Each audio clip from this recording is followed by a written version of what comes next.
میرے عزیز دوستوں اور بزرگوں، میں یہاں پر اپنی بات کو ختم کرنے سے پہلے ایک بات کا ذکر کرنا ضروری سمجھتا ہوں کہ احمد آباد میں جو مسلمان بچی کا دردناک دل سوز ویڈیو آیا ہے جس نے خودکشی کر لی، میں آپ تمام سے اپیل کر رہا ہوں، چاہے آپ کوئی بھی مذہب کے ہوں، یہ جہیز کی لعنت کو ختم کرو، جہیز کی لعنت کو ختم کرو۔ اگر تم مرد ہو نا تو بیوی پر ظلم کرنا مردانگی نہیں ہے،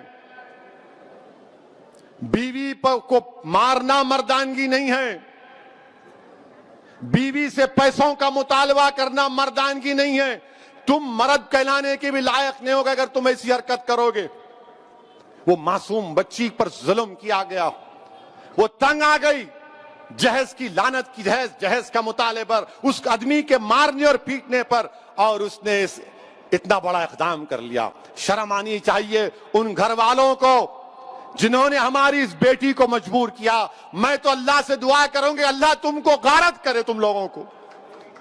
ہر باپ کی تکلیف تم نہیں سمجھ سکتے۔ اگر کوئی باپ خبر میں جاتا ہے، میں کئی ایسے لوگوں کو جانتا ہوں جو زندگی کی آخری سانسیں لیتے ہیں اور اپنا ہاتھ پکڑ کر دھیمی سی آواز میں کہتے ہیں اسد صاحب بچی کی شادی ہے، انتظام کرا دو، مرنے سے پہلے کچھ ہو جائے۔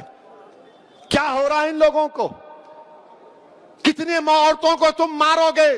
کیسے تم مرد ہو جو بچیوں کو مار رہے ہو، ان کی جانیں لے رہے ہو؟ کیا تم میں انسانیت مر چکی ہے؟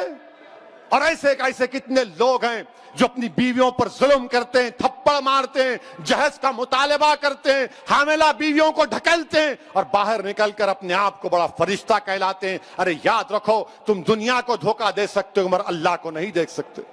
اللہ دیکھ رہا ہے، اللہ سمجھ رہا ہے، اور اللہ ضرور مظلوم کا ساتھ دے گا، اللہ مظلوم کا ساتھ دے گا۔ میں ان تمام مسلمانوں سے اپیل کر رہا ہوں، اللہ کے رسول صلی اللہ علیہ وسلم نے ارشاد فرمایا تھا کہ تم میں سب سے بہترین وہ ہے جو اپنے گھر والوں سے اچھا ہے، بہترین اخلاق اس کے ہیں جو اپنی بیویوں سے اچھا برتاؤ کرے گا۔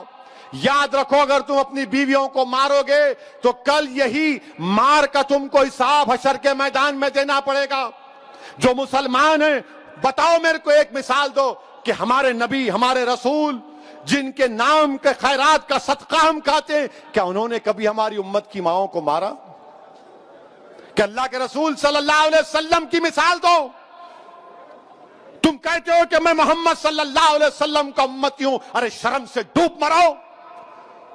تم رسول اللہ کے امتی ہو اور اب بچی کو مارتے ہو، اس بچی سے جہیز کا مطالبہ کرتے ہو۔ ارے اسلام میں جہیز کا مطالبہ کرنا حرام ہے، حرام ہے، حرام ہے۔ تم سور کا گوشت بھی نہیں کھا رہے بلکہ تم حرام کام کر رہے ہو۔ ختم کرو یہ جہیز کو۔ کیا لے کے جاؤ گے خبر میں؟ حیدرآباد کی، دکن کی تاریخ بھری پڑی ہوئے محلات ہیں بادشاہوں کے، ان کے مقبرے پر آج پھول ڈالنے والا کوئی نہیں ہے۔ کیا لے کے جاؤ گے تم کسی بچی پر ظلم کر کے؟ کتنی دولت تم کو چاہیے؟ ظلم کرے اس بچی پر، تکلیف ہوتی ہے، شرمندگی ہوتی ہے۔ سوچو اس بات کو، ختم کرو ان برائیوں کو اپنے معاشرے سے۔ بچیاں، اللہ کے رسول صلی اللہ علیہ وسلم مسلمانوں کے لیے کہہ رہا ہوں بلکہ دنیا کو بتا رہا ہوں کہ ہمارے رسول صلی اللہ علیہ وسلم جب اپنے بیٹی سے ملنے جاتے، شہزادی جنت سے، یا وہ آتی، اللہ کے رسول صلی اللہ علیہ وسلم اپنی صاحبزادی کے لیے کھڑے ہو جاتے، بیٹی کے لیے کھڑے ہو جاتے تھے، حضرت فاطمہ کے لیے پیشانی پر بوسہ دیتے اپنی بیٹی کو۔ اور تم کیا کر رہے ہو؟ میرے عزیز دوستوں اور بزرگوں، یہ مجلس کے ذمہ داروں کا جلسہ ہے۔ ہماری بھی کوشش یہ ہونی چاہیے کہ پہلے اگر ہمارے گھر میں ایسا ہو رہا ہے اس کا خاتمہ کرو، ہمارے محلے میں ہو رہا ہے سمجھاؤ ان لوگوں کو، اور میں ہماری بیٹیوں سے کہوں گا کہ ڈرنا نہیں، تم ہرگز اپنی جان نہیں لینا، تم کبھی اپنی جان نہیں لینا، کبھی نہیں لینا تم اپنی جان، تم زندہ رہو، ہم تمہارے ساتھ ہیں۔ تمہاری جان کی قیمت ہے میری بیٹیوں۔ اگر تمہارا باپ تکلیف میں ہے تو ہم بھی تکلیف میں، مگر کبھی اپنی جان مت لو۔ چھوڑو، لات مارو اس گدھے کو، اس ظالم کو جو تم کو مارتا ہے، تم سے جہیز کا مطالبہ کرتا ہے۔ تمہاری زندگی بہت بڑی ہے، لات مارو اس کو، قانون کو استعمال کرو، مت گزارو ایسے ظالموں کے ساتھ زندگی۔ کیا فائدہ اس باپ پر کیا بیت رہی ہوگی جو ویڈیو دیکھا ہوگا اپنی بچی کی موت کا، زندہ رہتے ہوئے مر گیا ہوگا اگر زندہ ہے تو۔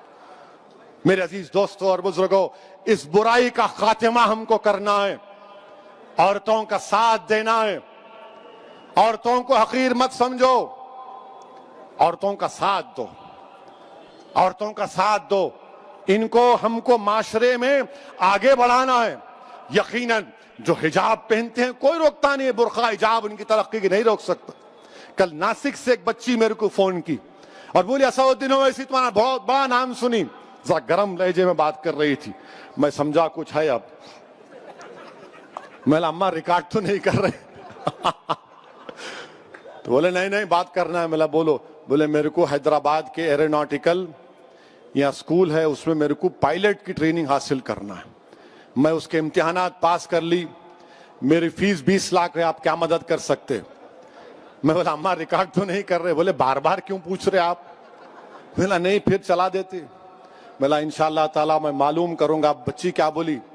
میں مسلمان بچیوں کے لیے رول ماڈل بننا چاہتی ہوں، اویسی صاحب میں پائلٹ بننا چاہتی ہوں، اور بنے حیدرآباد میں۔ حیدرآباد سے بھی ہمارے ایک اردو اخبار کے سیاست کے ذمہ داروں نے ایک بچی کو ٹریننگ دلائی تھی، وہ پائلٹ بنی، بولی میرے کو پائلٹ بننا ہے اسدالدین اویسی صاحب، میں رول ماڈل بننا چاہ رہی ہوں۔ میں سلام کرتا ہوں ان بچوں کے اسپرٹ کو۔